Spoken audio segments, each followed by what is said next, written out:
Hello and welcome to the Shut-In Show. I'm your host, Danny Parker, and we've got a pretty good show for you today. Let's dive right in, make sure all my audio levels are correct. Yup, you can hear me. Great. Well, thank you for being here. We are going to talk about some space news, a little bit of self-care, and some more music, and another segment I'm gonna try out today. So let's just jump right ahead into our good news segment for today. There it is. I think I'm gonna leave that going in the background a little bit. Chat, tell me if the audio balancing isn't very good. All right, ladies and gentlemen, so last show was on May the 4th, then we had our Revenge of the 5th. Today is just Wednesday, May 6th. So happy Wednesday, May 6th. We're going to use this opportunity to talk a little bit about some real Star Wars life news. SpaceX has a very important and exciting launch coming up. I'm super stoked for this. On May 27th at 1:32 p.m. Pacific Standard Time, NASA is going to launch 2 American astronauts from American rockets on American soil. This is not a common thing that we've done for the last 10 years since we ended the shuttle program. Now, astronauts Doug Hurley and Bob Behnken are going to be crewing the SpaceX Crew Dragon spacecraft, launching from Kennedy Space Center at that May 27 date. Now, given weather, hopefully, things will continue to go the way we want them to. They're going to be docking with the International Space Station less than 24 hours later, and they're going for an extended stay. So this is a weird thing about this, and everything that I found, it was essentially that SpaceX and NASA maybe hadn't agreed on how much time they're going to spend there, or maybe they're just not announcing how long. But essentially, they'll be there from anywhere from a few weeks to 2 to 3 months, which is a significant jump in time, especially when you're considering the amount of supplies and all those things that go up there. I think this is the first time that we're seeing commercial companies send any astronauts to the International Space Station. So this is very exciting. SpaceX and NASA are now partnering on a lot of things, which is great. This sort of research sent me down a pretty fun train all the way down to finding out about these. So these are astronaut pins. They're astronaut wings, rather. Now, if you've been watching the show much, I've been reading this book, and now Amanda's reading it. It's called Skyward. Essentially, it's about starfighter pilots training to defend the world from an alien invasion. It's really awesome, by Brandon Sanderson. Go read it, please. I'll probably talk about it another 10 times before the show is complete. Anyways, they've got... Nice, Josh. Watching rockets launch with people on board is like watching others play the most calculated game of Russian roulette. You're right. Space is dangerous. Space is very dangerous. It's scary, and we have lots and lots of very intelligent people trying to make sure that we don't just send people up to explode. But space is dangerous, and it doesn't necessarily mean that people are gonna like do well when they get up there. As the Challenger experience, as the disaster happened. So, as we learned in that experience, I gotta turn my music to something more chill. Okay. So these things are a big deal. The wings, the pilot's wings, are a big deal in this book. Essentially, they're in training, so they get a little trainee tag, and then when they graduate from training, then they get a better tag. Jacob, you better not be streaming Russian roulette on Twitch right now. They get a different color of a pilot's pin in this book. Now, I didn't realize that this was a real thing. Of course it is, because the military is all about your little things that you hang from different areas, or coins that you get that indicate the various things. I really love this about the military. I think that it's really neat.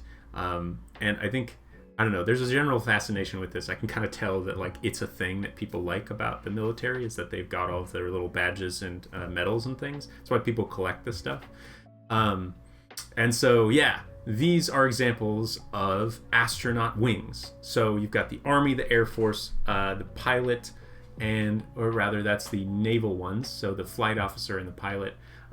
And now, because they've had a few instances of commercial organizations sending groups that aren't from the military, or rather aren't currently enlisted in the military, they've got an example of the commercial space transportation wings, which I think is really neat. It reminds me of when you were a kid and you would go on, I think it was Southwest, and you go and talk to the captain and they give you a little sticker that looks like this. And as a kid, I was always like jacked. I was like, oh my gosh, it's so cool. It's just something that I am fascinated by, and that we like needed to create a whole new category for this new era of space travel. Now, to get a set of wings, you only need to go 50 miles up, which is that's a little less than the distance from Spokane to Ritzville. Now, it's still pretty hard to do just by yourself. 30,000 feet doesn't get it close. And for reference, the International Space Station is 220 miles above us. So, and that's about like the distance from Spokane to Snoqualmie Pass. Yeah, it is a kind of terraforming Mars-looking emblem.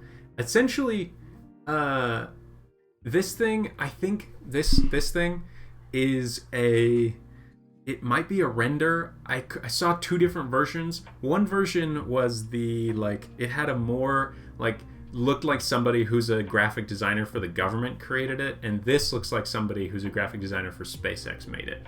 I'm pretty sure that they're handing out both because it's a sort of chill way to do it. Yeah, and so, man, the chat is really good today, and I'm just getting very distracted by seeing you guys posting things in there, so sorry for being a little choppy. Long story short, this is rad, and they're giving them to, they've given it to several people who went up in a Virgin Galactic plane or shuttle or something, and they're giving them to these guys. And I want to make a distinction between the SpaceX graphic designers and the government graphic designers, because if you've seen any of the SpaceX footage, it's amazing.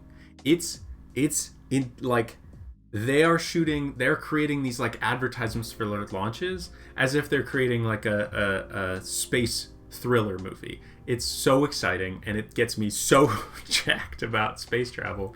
And of course it does. That's what it's supposed to do, right? I feel as though space travel and the reach for the stars in general by any government, not just the US government, is one of the highest things that can really bring a whole nation together and bring a whole planet together, because we're all us on this little ball, right? And if we can send people up to explore, then we've started to get out of this mentality of the only things that matter are the things that are one planet. Anyways, I love space travel. I think you can see it. Oh, it's rotated back there. This black thing is a Lego of the shuttle that I found in a pile of Legos and found every individual piece with the instructions and put it together over a while. I would love to have a watch party for the launch. That would be fantastic. We should definitely do that. Anyways, so I love SpaceX. This launch is happening on May 27th at 1:32 p.m. Let's do a launch party. I don't think they're going to be sending Elon Musk's new kid XAE-A-12 into space. Thanks for bringing that up, Jacob.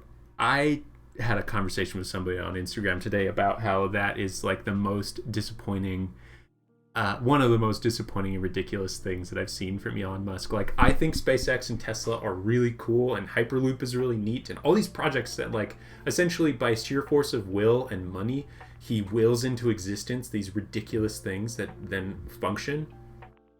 But then Elon Musk will go and like tweet things that are just like, buddy, stop, just be off the internet. Like, don't hang out here. Go start another company if you're bored. Like, I don't want to see you on here saying the things that you tend to say. Like, it seems like Elon Musk's ego became the thing instead of him like solving the world's problems with his crazy work ethic and brain and willpower. Anyways, moving on to other stuff. More news.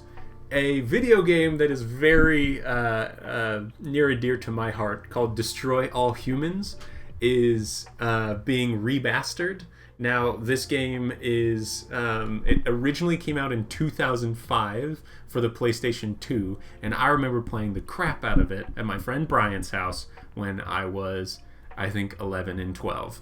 Essentially, you're a little green man running around in 50s, in the 50s in America somewhere. There's cows and everything, and you can, and you get different levels of guns and jetpacks and stuff, and essentially it's like the same sort of game loop as Grand Theft Auto, where you just run around and cause mayhem and then like complete missions and cause more mayhem, and most of the missions are just to cause more mayhem.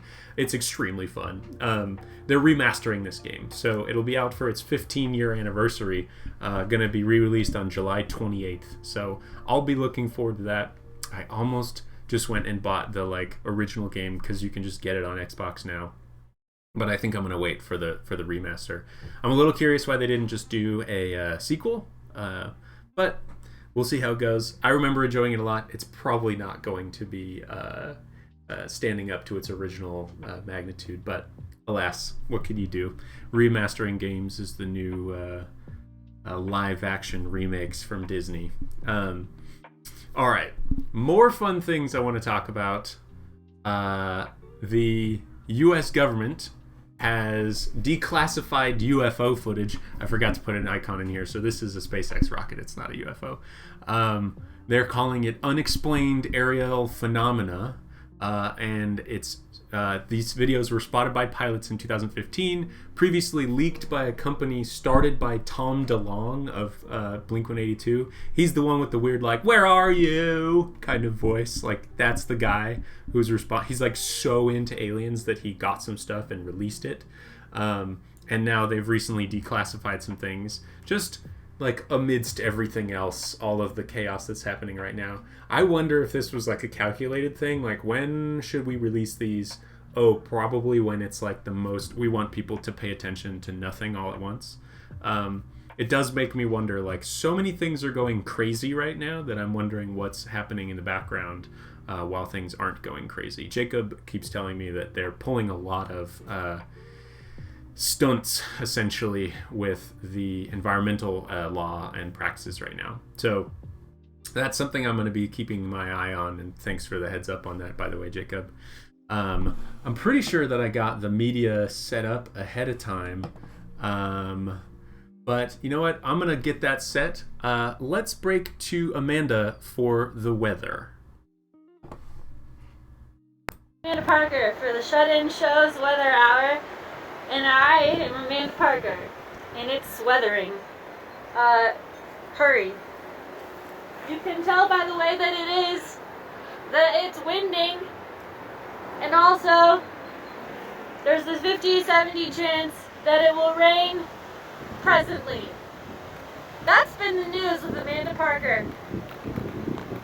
Signing off. It's still happening.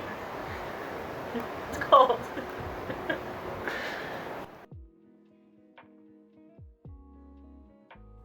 And that was the weather for today.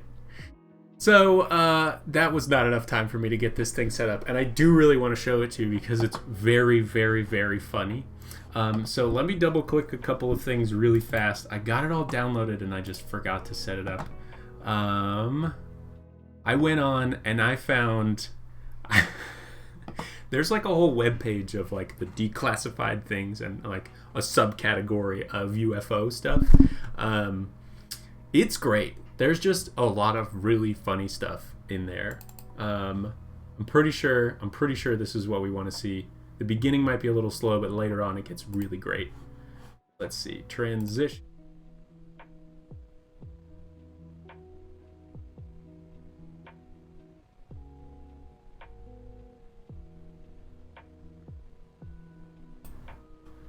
So this beginning section is something that they saw back in 2000. I think it was 2004. Let me bring my music down a little bit here. This one's a little long and blurry, but the next two are really great. But this is something that like was hovering about, I don't know, 40 feet off of the water and moving really quickly against the wind. This sort of stuff, like, it sounds crazy to say, but it's also, like, these are things that the U.S. government can't explain, and I think it's really funny, because I don't know what it is. I'm not sure it's aliens, but who knows, you know? Let's see, how much longer is this section? The next two are really, really, really good. I don't know why it's so blurry, but I think it's mostly because, like, copied and copied and copied from like a pretty low res image source back in the early 2000s. Oh, here we go. This is great. This is like a bunch of Air Force guys like hanging out in their plane and trying to find stuff.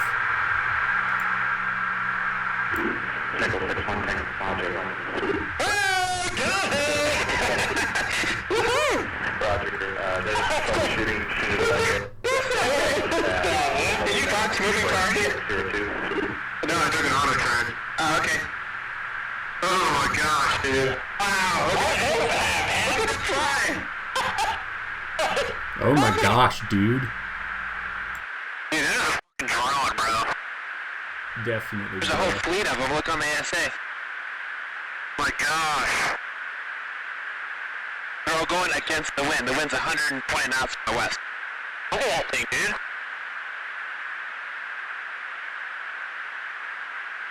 This is when it gets nuts. It starts to rotate. That's not our LNS though, is it? It's not. That is the LNS, dude. Well, if there's like... Look at that thing. It's rotating. Right? Okay. So yeah, obviously, like, these are real things that the U.S. government has verified their veracity. Like, they got them out of planes and stuff. And those are real airmen that I think are really, really funny. Because it's just them like, what is that, dude? They're like, bro, I caught the alien on the scanner or whatever that is. Anyways, kind of crazy to look at the actual footage, but really cool that, like, yeah, we found this thing or whatever. And, like, the idea that there was a whole fleet of them, like, yikes, what happened to the rest of the video? I'm sure that they recorded the entire flight, but alas. But anyways, that is the news from space today. Thank you for being patient through all of that stuff. Let's see. Oh yeah, there are some letters in the FBI archives that are just insanely blurry and supposedly the only copy. Yeah, that makes a lot of sense. Just, it's so easy to say that things get photocopied too many times and we don't have the accurate stuff. Whatever. This is not a conspiracy theory show, so I'm trying to avoid that feeling right now. Let's move in to a little bit of self-care news. Now that you've had enough time to make yourself your foil hat and put it firmly around the brim of your head, let's move into some self-care. So let's talk about something that we probably are all familiar with, but maybe didn't have a word for, called Zoom fatigue. So a lot of us are doing Zoom calls right now. Like, everybody is doing Zoom calls right now. And Zoom calls tend to be sort of strangely exhausting. I'm in like 2 different classes online, and they're run by different professors who do a varyingly decent job of running the class. And then I have like work meetings with a bunch of people, and some of them are with like dozens, and some of them are with just 1 dozen. Meeting up with friends, meeting up with students one-on-one. Like, that's just my life. I know that a lot of people are still maintaining lots and lots of Zoom calls. And it can be really exhausting. And it's not like we don't want to connect with our people, and it's not like we don't want to like do our school or our work or our jobs, right?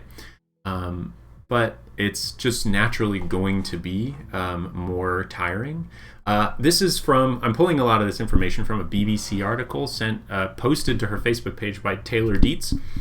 If you ever watch this, thanks Taylor, this was super helpful for me.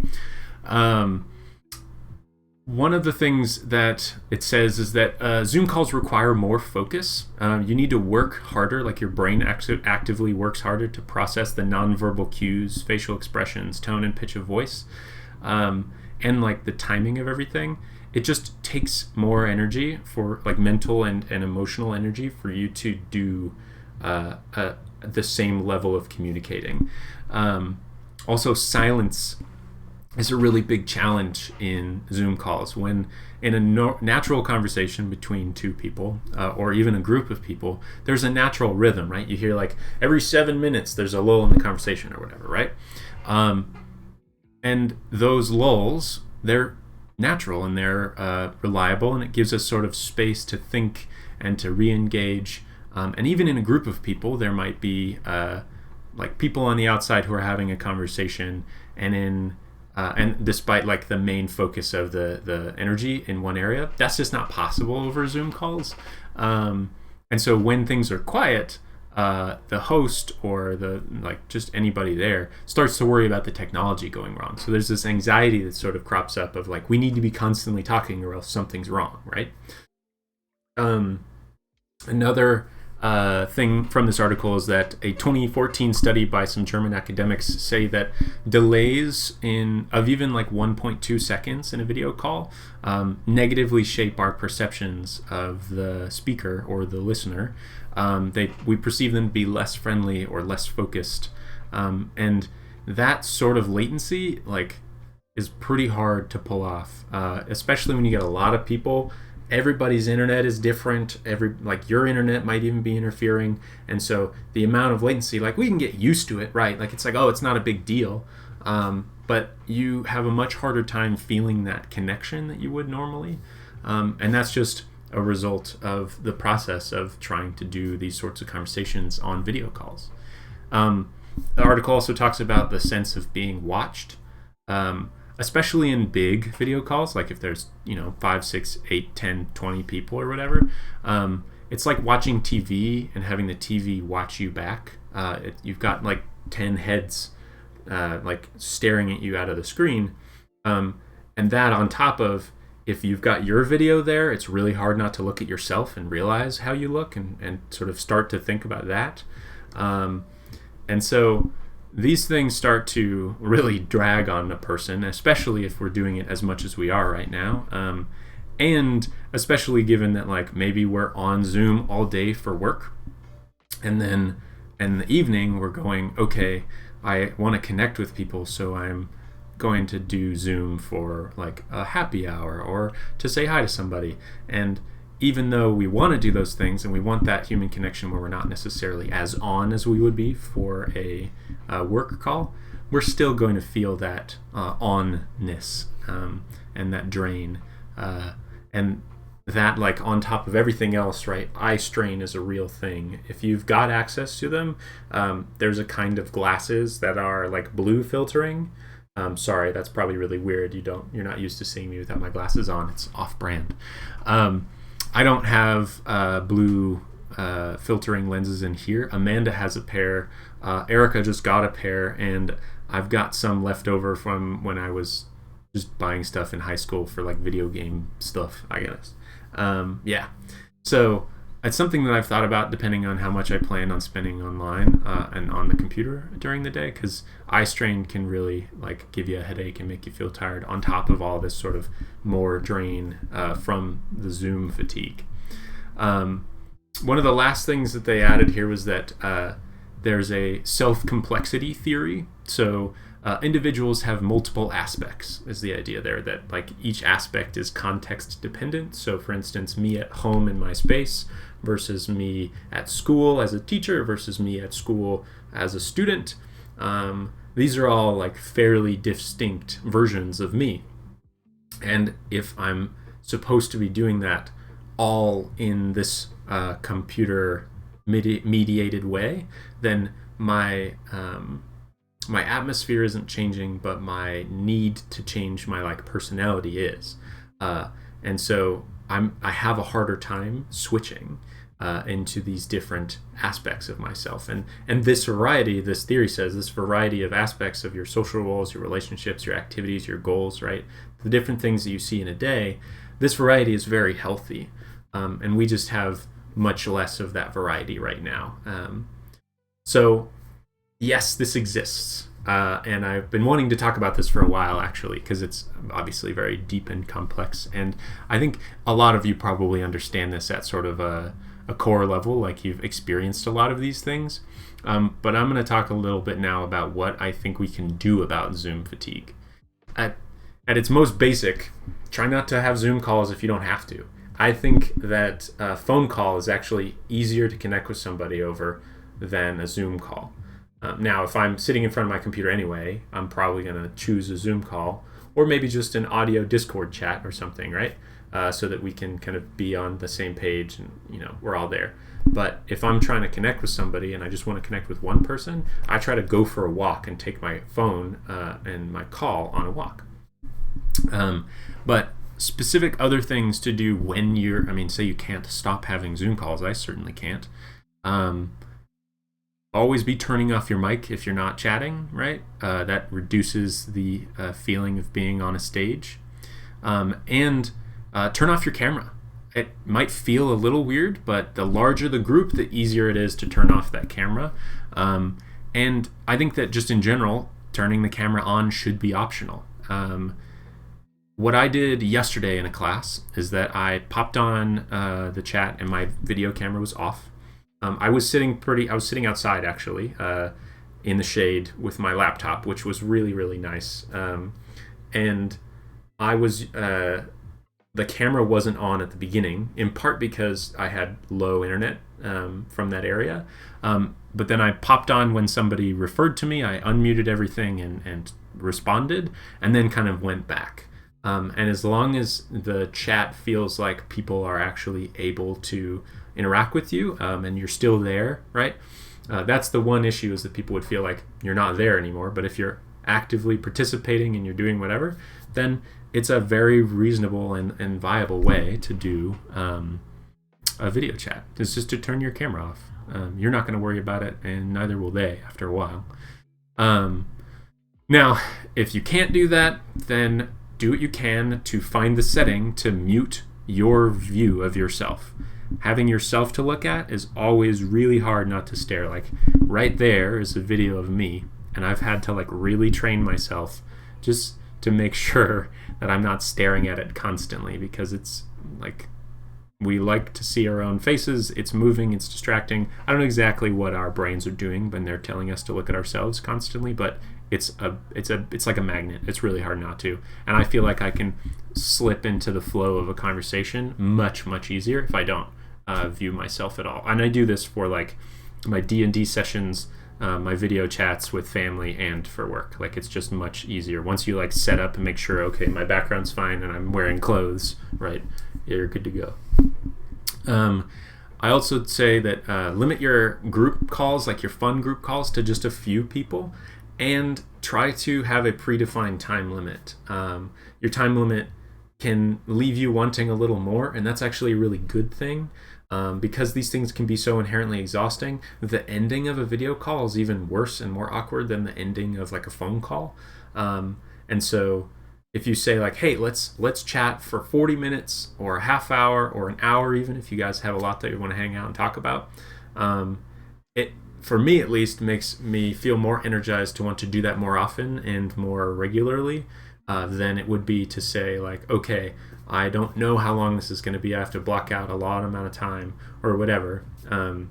It's just, I think to go in having reasonable expectations for how long your video chat will be is going to be really helpful in that sort of fatigue element. And then the last thing is to, if you really want to just hang out and relax with friends, but you want to do it over this mediated system, try to do something like play a game or watch a movie, something like that. Really keeps people engaged in a way where you can sort of not feel like you're the focus of the like whole stream, but like the game or the movie can be the thing that everyone's looking at while you're sort of just hanging out in your own way. So that is that for Zoom fatigue. I know that was very long, lots of information, but it's something that I've been thinking about a lot and trying to manage and stuff for myself. So let me know if you feel like there are any other things that work for you. I'd like to hear that in the chat or in a message to me later. And let's, you know what? Yeah, let's call it there. This has been a pretty long one. I've got some cool new music for you. I'll demo it for you next Friday by an artist called Jarl Bernhoff. But it looks like our conversations went a little rambly today, so we're going to call it there. Eat some lunch, call your folks, and go for a walk. This has been The Shut-In Show. I'm Danny Parker.